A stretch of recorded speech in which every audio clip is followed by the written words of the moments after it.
allowed myself to feel in my soul, in my heart, what other men are experiencing, and that has caused me to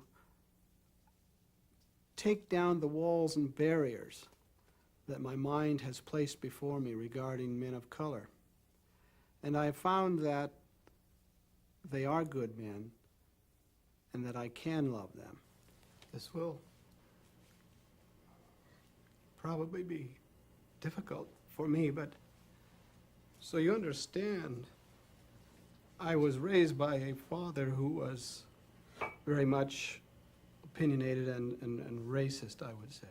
Oh, my father would always tell jokes about the colored people that would put them down, or would demonstrate to me that they were a inferior group of people. The way he would refer to them, calling them niggers, implanted in me that they were an undesirable people.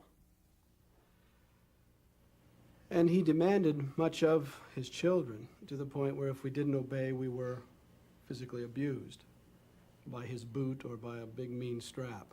I learned to anticipate what he wanted so that I could do it without ever incurring his abuse.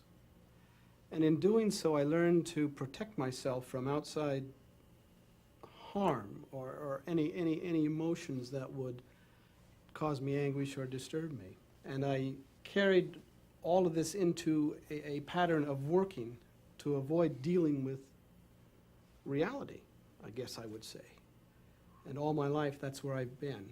I work hard, I work long hours, and I keep myself content in my work, and I'm away from the pain and the strife of the real world. And I know when you tell me your experiences, I tend to minimize them so that I don't have to deal with them.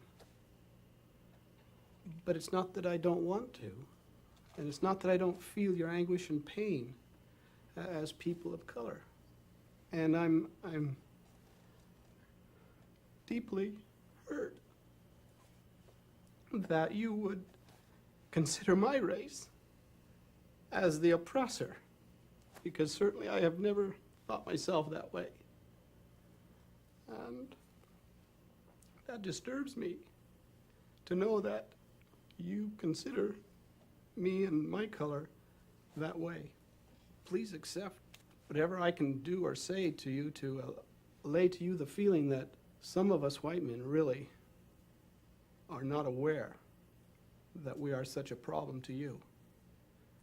And when we say to you, well, just can't you be like us, we don't really understand the differences between you and us.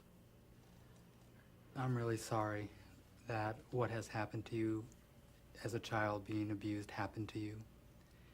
That should never, you didn't deserve that. You didn't deserve any of that. And I appreciate you sharing with me how you survived that and how that survival is with you today, and how hearing us and hearing my story, how your survival, how that affects how you hear me and what you hear and what you do with it. That's really important for me to know how you've survived. And as a white man, to know how you dealt with things, to know how you deal with things when they come your way. That's what Victor was asking, I think, in asking, what does it mean to be white? What is it like to be white? And I appreciate you for exploring that and for getting in touch with what it means to be white. And I appreciate your survival. I'm glad you made it. I just want to say that I appreciate very much your candor and your openness to hear us and try to understand yourself a little more deeply. I just also hope that you will keep in mind that there is no quick fix. You don't change and become a non-racist overnight. You, I think, have just barely tapped into what racism is all about. Just kind of touched the surface of it. I think there's a lot ahead of you. You're developing a new consciousness. You're just starting to see how we as people of color feel. You get to just find out a little bit of our reality. And it's going to be a long process to really, really fully understand it. Stretch out your arms and take hold of the cloth that covers you with both hands. The cure for the pain is in the pain. Good and bad are mixed. If you do not have both, you don't belong with us. I really worked to keep my expectations out coming up here. And one I couldn't keep out was fear. Because I represent the oppressor. I am the oppressor. But I really see my responsibility and the Euro-American responsibility to get together with our brothers and talk. Come clean on what we've done and what we participated in, what our ancestors have participated in. Put a stop to it. And one of the things that I really appreciate from all of you is tolerance.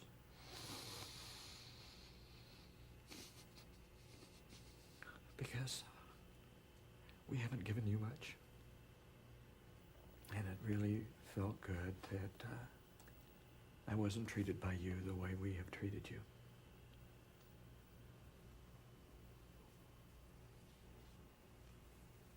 And I thank you. As I look around the room, I have a lot of beautiful memories of each one of you.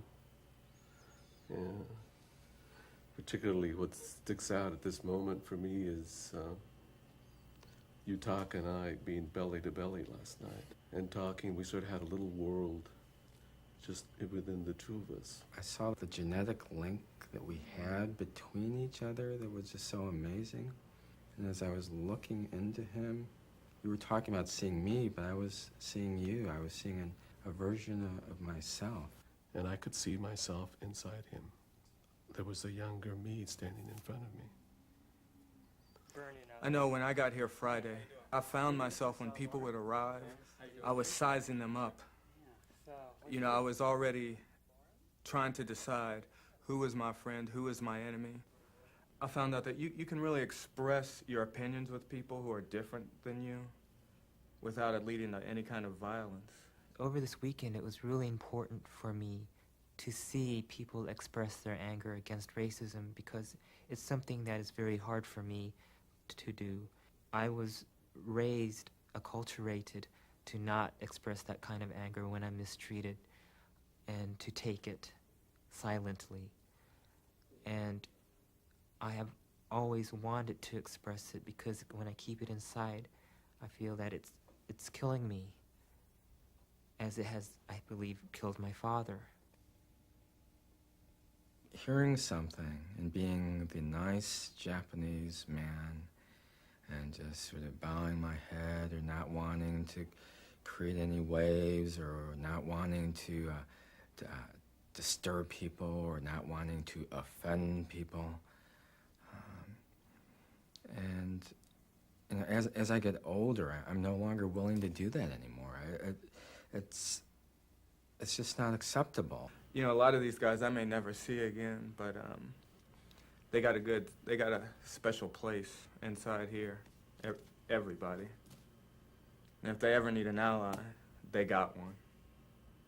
If somebody makes a remark about a Latino, Roberto's face will be there, Hugh's face will be there, and I won't be able to put up with it. If I were facing a white audience and they were asking me what I wanted from them, I would say justice. Because I cannot love you until you give me justice first. I think I will see change in individuals. I saw that here with the white men, that there was change for them. I don't think I'm going to see much change on a societal level or an institutional level in my lifetime, and that makes me very sad to think that. What I can hold on to are the individuals that I know are changing. And I know David will go away and he will educate his daughters. I know he'll do that, and the people around him. And that's what I have to hold on to. So I really am appreciative that I was here.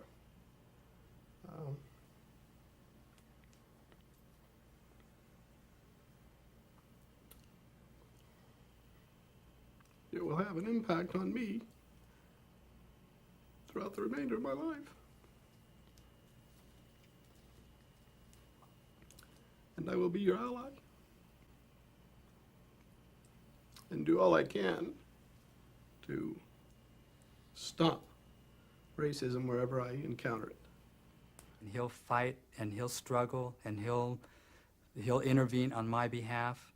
And I think that it'll wear off, that his ability to struggle against racism will wear off unless he has other white men with him, unless he has other white people with him saying, keep going. If David or people like David are going to depend on people of color to keep him going against racism, it won't change. Racism won't change. I think we have a beautiful world that is in great danger. I know we have a beautiful world, and I know that it's in great danger. And I can't think of anything I'd rather do with my life than to see this great project of human life and of life in general on this planet persist and go on. And I'd like to leave a healthy and beautiful world for my son and any generations that come after him. Well, if I could talk to my fathers, I'd say, be brave, be proud, and do what you believe is right, and study. Always study. Never stop studying.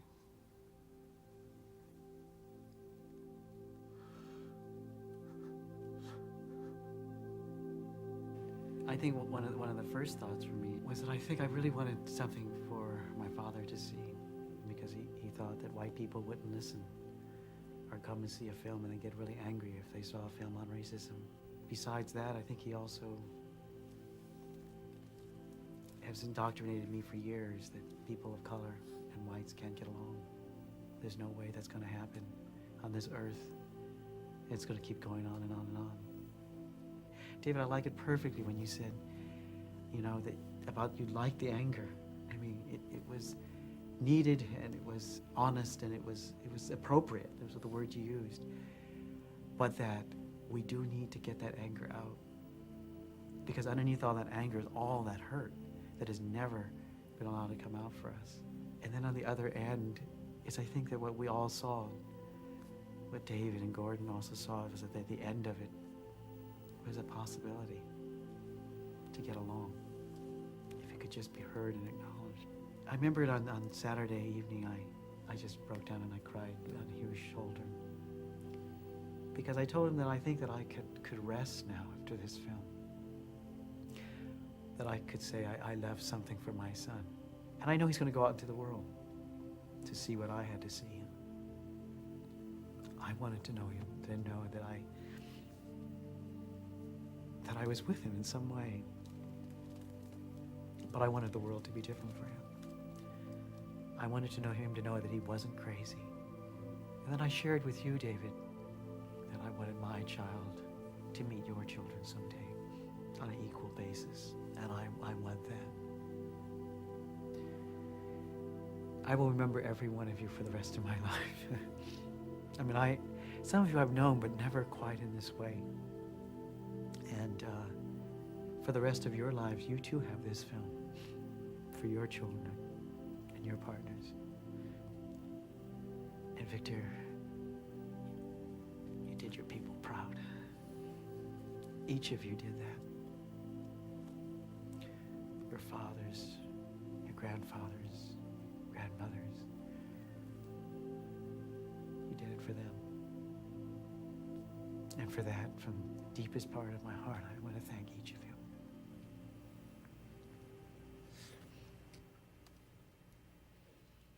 May the work that I've done speak for me.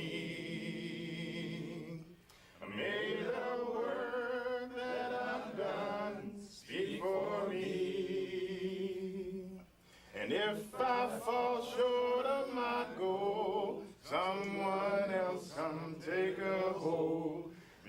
the work that I've done speak for me. The truth I've told. May the truth that I've told speak for me. May the work that I've done speak for me. And if I fall short of my goal, someone else come take a hold. May the work that I've done speak for me. The truth I've told. May the truth that I've told speak for me. May the truth that I've told speak for me. And if I fall short of my goal, someone else come take a hold. May the truth that I've told speak for me. And the love that I've shared. May the love that I've shared speak for me. You think someone is going to destroy you. If you don't have the upper hand, you are afraid of the differences of people. You must destroy them. Can't you see? It's fear that's driving you insane, eating you alive and causing you much pain. You've got to walk right through your fear.